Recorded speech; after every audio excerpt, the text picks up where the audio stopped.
يا نفس إن لم تظفري لا تجزعي. چنانچہ میں نے آیت آپ کو سنائی، یا ایھا الناس، یا ایھا الذین آمنوا نہیں، اے لوگو، انا خلقناکم، ہم نے ہی تم سب کو پیدا کیا، وجعلناکم شعوبا وقبائل، اور تمہیں قوموں میں اور قبیلوں میں تقسیم کر دیا.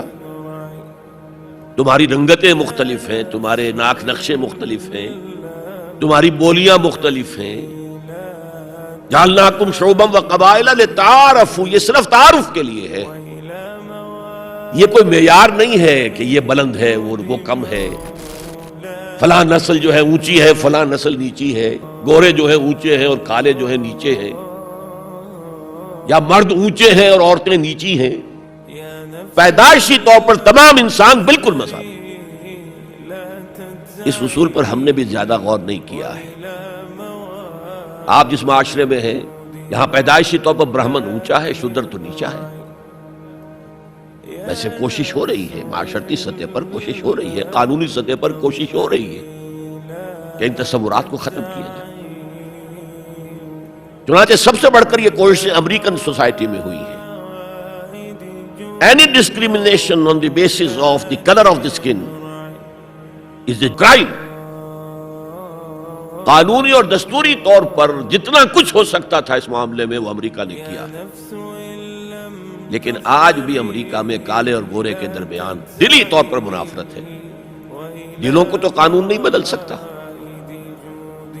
قانون تو آپ کے ظاہر پر حکمرانی کر سکتا ہے. اور میں سمجھتا ہوں کہ یہ کریڈٹ دیا جانا چاہیے، انہوں نے غلامی کے خاتمے کے لیے جنگ لڑی اور ان کے ہاں ڈسکریمنیشن بالکل ختم ہوا قانوناً. بہت بڑا جرم ہے. پھر بھی حالات کیا ہیں؟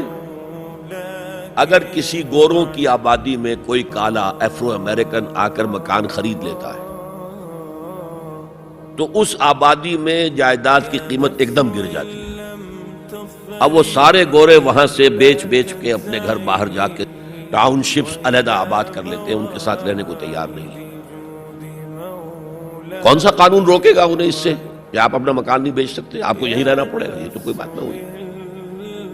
چنانچہ جو حضرات امریکہ آتے جاتے رہتے ہیں ان کے علم میں ہے کہ ہر بڑے شہر کا جو ڈاؤن ٹاؤن ہے وہ افرو امریکنز کے قبضے میں ہے. بالٹیمور میں چلے جائیے، واشنگٹن میں چلے جائیے، لاس اینجلس میں چلے جائیے، جہاں جائیں گے ڈاؤن ٹاؤن وہ افرو امریکنز کانوں کے قبضے میں ہے. اور سب لوگ باہر نکل کے انہوں نے اپنی بستیاں بسا لی ہیں. تو یہ صورتحال، اس میں قرآن مجید کہتا ہے کہ دیکھو لوگوں، تم میں کوئی بنیادی طور پر پیدائشی طور پر رنگت کی وجہ سے، نسل کی وجہ سے کوئی نہ افضل ہے نہ مفضول ہے، نہ کوئی اعلیٰ ہے نہ ادنا ہے. کلکم، اور اس پر میں نے جو پیش کی ہے گواہی مزید حضور کی حجۃ الوداع کے خطبے سے، لا فضل لعربی علی عجمی ولا لعجمی علی عربی ولا لاسود علی احمر ولا لاحمر علی اسود الا بالتقوی کلکم بنو آدم وآدم من تراب. کسی عرب کو کسی اجمی پر کوئی فضیلت حاصل نہیں، حالانکہ عربوں کی گھٹی میں پڑا ہوا تھا کہ ہم بہت افضل ہیں. نطق تو ہمارے پاس ہے، بات ہم کر سکتے ہیں، خطیب ہمارے ہیں، باقی دنیا تو عجمی ہے، گونگے ہیں. یہ لوگ عجم کے معنی کیا؟ گونگے ہیں. حضور نے کہا لا فضل لعربی علی عجمی ولا لعجمی علی عربی، عجمی کو بھی کسی اجمی کو کسی عربی پر کوئی فضیلت نہیں. ولا لاحمر علی اسود، کسی سرخ روح کو، سفید اور سرخ رنگت والے کو کسی سیاہ فام کے اوپر کوئی فضیلت نہیں، نہ کسی سیاہ فام کو کسی گورے پر کوئی فضیلت ہے. میں نے شروع میں جب میں حدیث پڑھتا تھا تو میں حیران ہوتا تھا کہ کیا کوئی کالے بھی یہ سمجھتے ہیں کہ ہم گوروں سے افضل ہیں؟ امریکہ میں جا کے بھیج کھولا، وہ تو کہتے ہیں ہم مکمل انسان ہیں، یہ تو کچے ہیں، پکے ہوئے ہی نہیں ابھی. مذاق اڑاتے ہیں. ان کے ہاں جو ہے سفید چمڑی والوں کا شدید مذاق ہوتا ہے. تو حضور نے تو کہا تھا 1400 برس پہلے لولا فضل لأسود علی احمر ولا لأحمر علی اسود، کسی گورے کو کسی کالے پر، کسی کالے کو کسی گورے پر کوئی فضیلت نہیں۔ کلکم بنو آدم، تم سب کے سب آدم کی نسل ہو، وآدم من تراب، اور آدم مٹی سے بنے تھے علیہ الصلوۃ والسلام۔ یہ جو نقطہ میں اتنے اہتمام سے بیان کر رہا ہوں، اس کے لیے میں گواہی اب دے رہا ہوں۔ ایچ جی ویلز کی نام سنا ہوگا آپ نے، وہ زیادہ مشہور تو ہے سائنٹیفک فکشن کے معاملے میں۔ اس نے اپنے زمانے میں ایسی کہانیاں لکھی، ایسے افسانے لکھے جو آنے والے دور میں سائنس کے جب کہ عروج ہونے والا تھا تو واقعات کے طور پر سامنے آنے والے تھے۔ سائنٹیفک فکشن، کہانیاں لکھنا، افسانے لکھنا سائنسی بنیادوں پر۔ لیکن تاریخ عالم پر بھی ان کی دو کتابیں اس شخص کی جو ہیں وہ بہت ہی عمدہ ہیں، اس میں کوئی شک نہیں۔ A short history of the world اور دوسری ہے a concise history of the world. Concise history of the world میں پہلے میں یہ بیان کر دوں کہ اس نے حضور پر بڑے کیچڑ اچھالا ہے۔ شاطم رسول جیسے آج روشنی ہے، یا بنگالی جو ہے تسلیمہ نسرین ہے، یا ایک اور بھی اٹھ کر آ گئی ہے اب، جس طرح وہ کیچڑ اچھالتے ہیں، جس طرح وہ حملے کرتے ہیں، رقیق حملے کرتے ہیں، ایسے ہی ایچ جی ویلز نے بھی کیے۔